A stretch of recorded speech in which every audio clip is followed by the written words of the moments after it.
샬롬, 하나님의 은혜와 평강이 여러분 모두 가운데 함께 하시기를 주님의 이름으로 축복합니다. 하나님 중심으로 읽는 출애굽기 강해, 오늘 그 10번째 시간입니다. 오늘은 출애굽기 4장 10절에서 오늘 17절에 있는 우리 본문 말씀 가지고 모세를 먼저 출애굽하시는 하나님이라는 제목으로 계속 출애굽기 강해에 함께 말씀의 은혜를 나누도록 하겠습니다. 우리가 계속 살펴보는 출애굽기는 하나님의 이야기입니다. 하나님께서 이제 그 이스라엘 백성들을 구원하시는 이야기가 바로 이 출애굽기의 주된 내용입니다. 하나님께서는 이스라엘 백성들을 그 애굽에서 나오게 하시고 이제 그들을 하나님의 백성으로 삼아 주시는, 그리고 약속의 땅으로 그들을 인도하시는 구원의 하나님이십니다. 하나님은 이스라엘 백성들을 구원하시기 위해 먼저 모세라는 사람을 하나님이 택하시고 그를 준비시키십니다. 그래서 출애굽기는 하나님께서 모세를 통해서 이스라엘 백성들을 구원하시는 이야기이죠.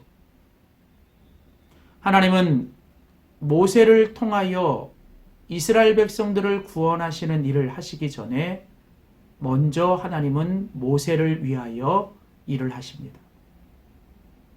하나님은 모세를 먼저 구원하시고 그 모세를 통하여 이스라엘 백성들을 구원하십니다. 구원받은 사람만이 다른 사람을 구원할 수 있습니다. 치유받은 사람만이 다른 사람들을 치유할 수 있습니다. 사랑받은 사람만이 다른 사람들을 사랑할 수 있는 것이죠. 그래서 이제 하나님은 먼저 이스라엘 백성들을 구원하시기 위해 모세를 먼저 구원하십니다. 모세를 먼저 출애굽시키시는 이야기가 바로 이 출애굽기의 앞부분의 주된 내용입니다. 이스라엘의 출애굽, 하나님께서 이스라엘 백성들을 구원하시는 이야기의 핵심은 주인이 바뀌는 것입니다. 어쩌면 구원에 있어서 가장 중요한 핵심 내용은 주인이 바뀌는 것입니다. 애굽의 바로의 종으로 살던 이스라엘 백성들을 하나님께서 애굽에서 탈출하게 하시고 이제 그들로 하늘에 계시는 하나님 아버지의 백성으로 삼아 주시는 것. 그래서 나는 너의 하나님이 되고 너는 내 백성이 될 것이다 라고 말씀하시는 이것이 바로 이스라엘의 출애굽, 구원의 핵심이죠. 한 개인인 모세를 하나님께서 구원하시는 출애굽의 이야기도 마찬가지입니다. 모세가 하나님의 부르심을 받고 그가 하나님으로부터 온전히 구원을 받기 위해서 그는 먼저 출애굽해야 됩니다. 모세에게 있어서 애굽은 어떤 곳입니까? 자기 자신에게 갇혀 있는 곳, 그게 바로 애굽입니다. 모세는 애굽으로부터 받았던 상처와 실패, 그리고 그것으로 자신이 두려움과 또 여러 가지 자기 속에 갇혀 있는 것이 바로 모세의 애굽입니다. 그래서 하나님께서 이제 모세를 택하시고 이제 모세를 부르시고 내가 너를 그 애굽으로 보낼 것이다 라고 말씀하시는데도 모세는 끊임없이 하나님 앞에 이제 거절하고 그 하나님 앞에 거부하고 있습니다. 왜냐하면 여전히 그 모세는 자기의 그 애굽 속에 갇혀 있는 것이죠. 아직도 모세에게 있어서 주인은 자기 자신입니다. 자신 속에 갇혀 있고 자신에게만 집착하는 그것. 그러니 하나님께서 모세를 부르시면서 가라고 하시는데도 모세는 끊임없이 나는 그럴 만한 힘도 없고 능력도 없고 특히 그 애굽은 내가 상처받고 실패했던 곳. 이처럼 모세는 끊임없이 하나님이 아닌 자기 자신에게 집중하고 자기 자신에게 갇혀 있는 그런 상황입니다. 바로 이런 모세를 하나님께서 먼저 출애굽시키시는 이야기가 바로 이 출애굽기 3장과 4장에 이어지는 하나님이 모세를 부르시는 사건이죠. 모세의 문제는 무엇입니까? 하나님이 모세를 부르셨고 하나님이 모세를 쓰시겠다고 하시는데도 모세는 여전히 하나님이 누구신지에 대하여 집중하기보다는 여전히 내가 누구인지, 나에게 어떤 힘이 있고 내가 무엇을 할 수 있고 할 수 없고, 그는 여전히 자기 자신에게 그는 집착하고 있는 것이죠. 우리에게 있어서 중요한 건 내가 누구인지를 아는 것도 물론 중요하지만 정말 우리가 하나님 앞에서 제대로 알고 분명히 먼저 알아야 되는 건 내가 누구인지이기 전에 하나님이 누구신지를 알아야 하는 것입니다.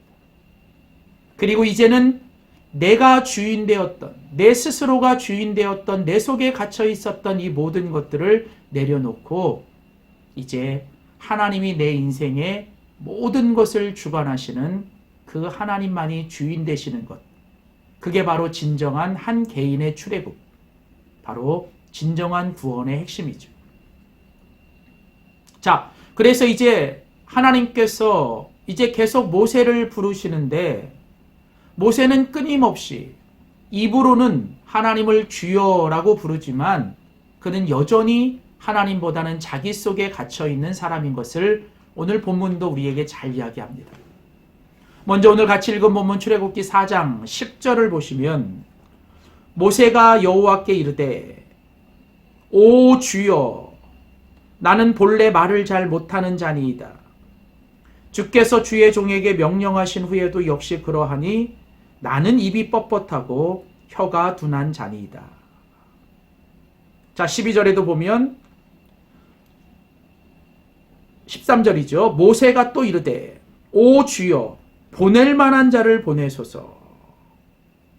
자, 여러분 오늘 이 10절과 13절에 모세가 하나님을 향하여 오 주여라고 입으로는 주님이라고 부르지만 그는 여전히 모든 생각과 마음과 시선이 하나님보다는 자기에게 가 있습니다.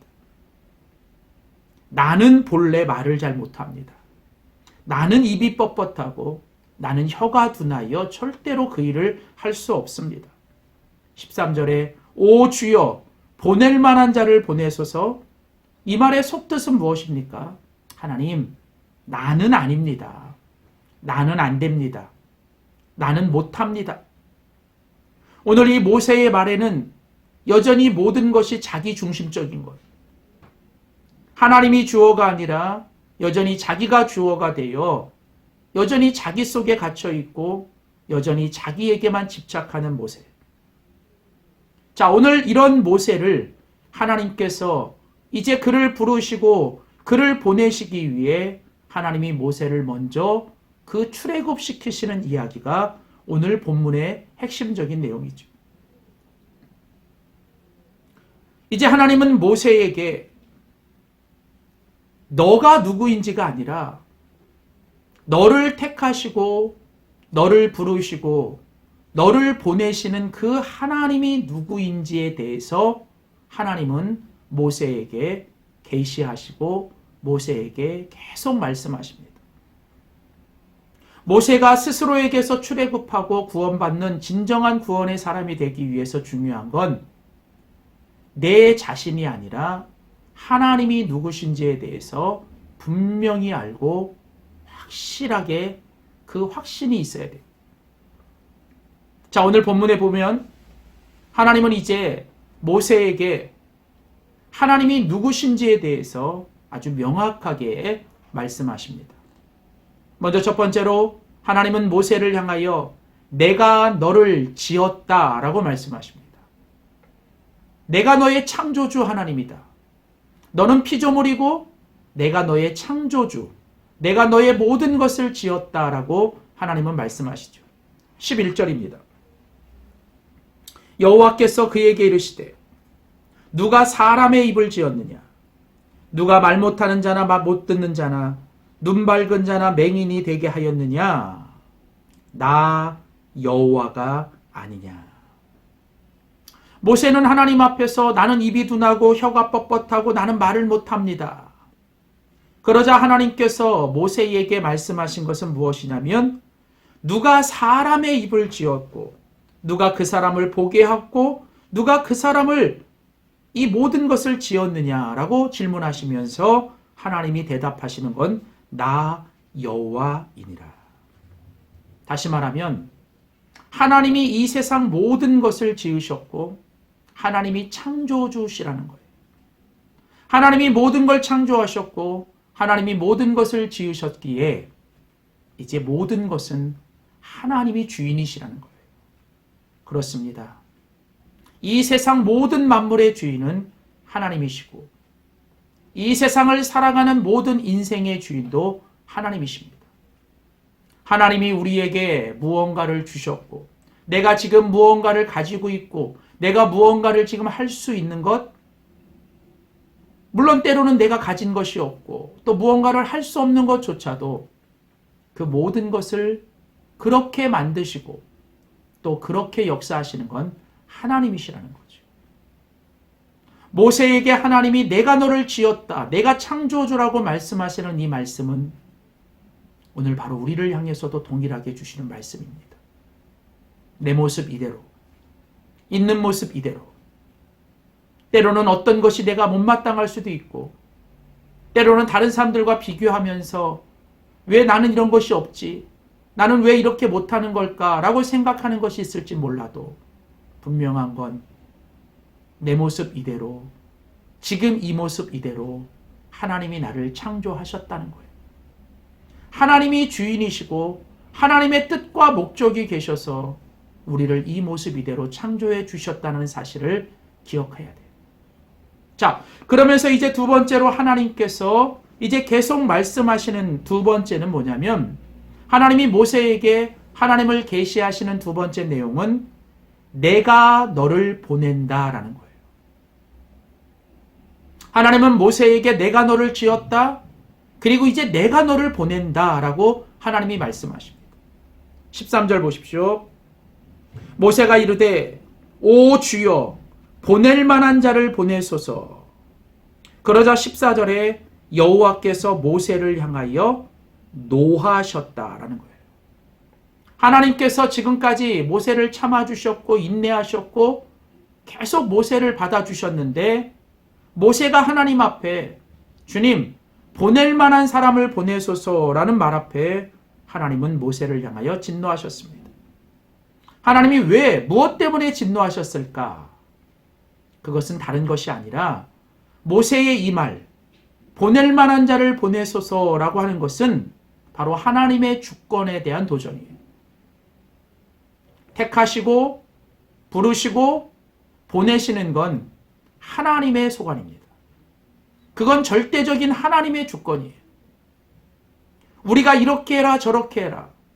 우리가 어떤 것은 된다 안 된다라고 우리가 그것을 제한할 수 없는 것이죠. 바로 그것 때문에 하나님이 진노하신 겁니다. 우리가 나중에 살펴보겠지만 그 모세가 결국은 이스라엘 백성들을 출애굽시키고 약속의 땅으로 데려가면서 40년 동안 그 고생을 했는데도 모세가 결국은 약속의 땅 가나안 땅에 들어가지 못하게 되는 결정적인 계기가 무엇입니까? 하나님이 말씀하신 것 앞에서 그는 하나님의 의가 아니라 자기의 의대로 그는 반석을 내리쳤던 거예요. 그러니까 하나님의 주권, 하나님의 어떤 모습, 하나님의 어떤 그 주인 되시는 모습을 그가 방해한 것이죠. 하나님은 다른 것들에 대해서는 참 인내하시고 다른 것들에 대해서는 참아주시지만 하나님이 절대로 참지 못하시는 한 가지는 피조물인 인간이 창조주인 하나님 앞에 교만하여 하나님의 주권을 해하는 것들을 하나님은 참지 못하십니다. 오늘 그래서 하나님이 말씀하시는 거예요. 보낼 만한 자를 보내소서라는 모세의 말 앞에 보내는 것은 내가 하는 것이다라는 거예요. 내가 너를 택했고 내가 너를 불렀고 내가 너를 보낸다라는 거예요. 보내는 건 주인의 일이고 종은 그 주인의 부르심과 보내심 앞에 순종해야 하는 것입니다. 종에게 요구되는 것은 어떤 변명이나 어떤 이유가 아니라 하나님 앞에, 우리의 절대적인 주인 앞에 예, 주님, 그렇게 하겠습니다 라고 하는 절대적인 순종입니다. 그리고 주님은 그렇게 하나님 앞에 주님의 주권을 인정하며 순종하는 자를 통해 하나님은 놀라운 역사를 일으키십니다. 세 번째, 마지막으로 오늘 하나님께서 이제 모세를 출애굽시키시면서 이제 하나님이 모세에게 어떤 분이신가를 가르쳐 주셨던 세 번째 모습은 무엇이냐? 그것은 바로 내가 너와 함께 하겠다라는 거예요. 하나님은 모세를 향하여 내가 너를 지었다. 그리고 내가 너를 보낸다. 그리고 내가 너와 함께 하겠다라고 하나님이 약속해 주십니다. 오늘 같이 읽은 성경 본문 12절이지요. 이제 하나님께서 모세에게 말씀하십니다. 이제 가라. 내가 내 입과 함께 있어서 할 말을 가르치리라. 계속 15절에 또 주님이 말씀하십니다. 너는 그에게 말하고 그의 입에 할 말을 주라. 내가 내 입과 그의 입에 함께 있어서 너희들이 행할 일을 가르치리라. 오늘 하나님은 두 번씩이나 반복하여 말씀하시죠. 내가 너와 함께 하리라. 내가 내 입과 함께 할 것이고, 내가 너와 너의 형 아론의 입과 함께 해서 너희들이 무슨 말을 해야 될지, 또 너희들이 어떤 일을 해야 될지 내가 그때그때마다 너희들에게 가르쳐 줄 거라는 거예요. 미리 두려워하고 미리 걱정하고 염려하면서 어떻게 할지 하지 말라는 겁니다. 하나님이 너희와 함께 하시며 그때그때마다 너희들에게 행할 일과 해야 할 말과 가야 할 길을 하나님이 가르쳐 주시겠다는 겁니다. 중요한 건 하나님이 함께 하시겠다는 것. 그러면서 오늘 보면 17절 마지막 절에 보면 너는 이 지팡이를 손에 잡고 이것으로 이적을 행할지니라. 자, 오늘 여기 보면 너는 이 지팡이. 자, 이 지팡이가 원래는 누구의 지팡이였냐면 모세의 지팡이였습니다. 모세가 40년 동안 양을 치면서 목자로 살아갈 때 그 모세의 손에 있었던 유일한 소유, 그게 모세의 지팡이. 그런데 하나님이 출애굽기 3장에서 그 모세를 부르실 때 하나님이 내가 너와 함께 하겠다라고 하나님이 약속하신 징조 중에 하나가 바로 그 지팡이를 이제 내려놓으라는 거예요. 그 지팡이를 하나님 앞에 내어드리라는 겁니다. 그러면 이제 너의 손에 있었던 그 지팡이가 비록 연약하고 쓸모없는 지팡이라 할지라도 이제 그것이 너의 주인이신 하나님의 손에 들려지고 이제 하나님의 지팡이가 되고 이제 하나님이 다시 그 주님의 지팡이를 너의 손에 쥐어줄 때 너는 그 주님의 지팡이를 붙잡고 가서 모든 일들을 행하라는 것이죠. 이제 앞으로 모세가 애굽에 가서 백성들을 출애굽시키고 인도할 때 그는 항상 이 모세의 지팡이를 가지고 모든 능력과 이적을 행합니다. 그것은 모세의 지팡이가 아니라 바로 모세의 주인이신 하나님의 지팡이. 하나님이 모세의 그 지팡이를 통해 하나님이 역사하시고 하나님이 능력을 행하신 것입니다. 사랑하는 성도 여러분, 오늘도 하나님은 우리와 함께 하십니다. 비록 지금 우리가 가진 것이, 우리의 모습이 그 모세의 지팡이처럼 참으로 보잘것없고 연약해 보여도 하나님이 우리와 함께 하시면 그 가운데 놀라운 역사와 기적이 일어날 것입니다. 중요한 건 이제 우리 자신이 먼저 모세처럼 이제 출애굽이 되는 경험이 있어야 돼요. 내 속에 갇혀 있는 것을 벗고 나라는 이 애굽에서 벗어나 이제는 하나님이 마음껏 우리를 사용하실 수 있도록 하나님 앞에 철저히 이제 주님 앞에 종되고 하나님의 주인 되심을 선포하며 내가 너를 지었다. 내가 너를 보낸다. 내가 너와 함께 하겠다고 말씀하시는 이 하나님을 인정하고 이 하나님을 우리의 중심에 두며 이 하나님을 나의 주인으로 고백하며 이제 먼저 내가 출애굽되고 이제 나를 통해 많은 사람들을 출애굽시키고 구원하는 데 쓰임받는 저와 여러분 또 우리의 가정과 우리의 교회가 되기를 주님의 이름으로 축복합니다. 기도하겠습니다. 살아계신 참 좋으신 하나님, 그 옛날 하나님께서 이스라엘 백성들을 구원하시기 위해 이제 모세를 택하시고 먼저 그 모세를 출애굽시키시는 하나님의 모습을 배웠습니다. 하나님, 나라고 하는 애굽에 갇혀 있고 두려움과 걱정과 근심과 실패와 상처라는 애굽에 갇혀 있던 그 모세를 하나님이 그 출애굽시키시는 이 모습이 오늘 바로 우리들의 모습이 되게 하여 주시옵소서. 하나님, 나에게 집착하고 내가 중심되지 않게 하시고 나를 지으시고 나를 보내시고 또 나와 함께 하시는 그 하나님을 바라보며 이제 날마다 그 하나님의 내 삶의 중심이요 나의 주인 되심을 선포하며 이제 내가 먼저 매일매일 이제 하나님 앞에 출애굽하여 이제 나를 통해 많은 영혼들이 하나님께 돌아오는 데 쓰임받는 주님의 도구가 되게 하여 주시옵소서. 감사드리고 예수님의 이름으로 기도하였습니다. 아멘.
손 잡아주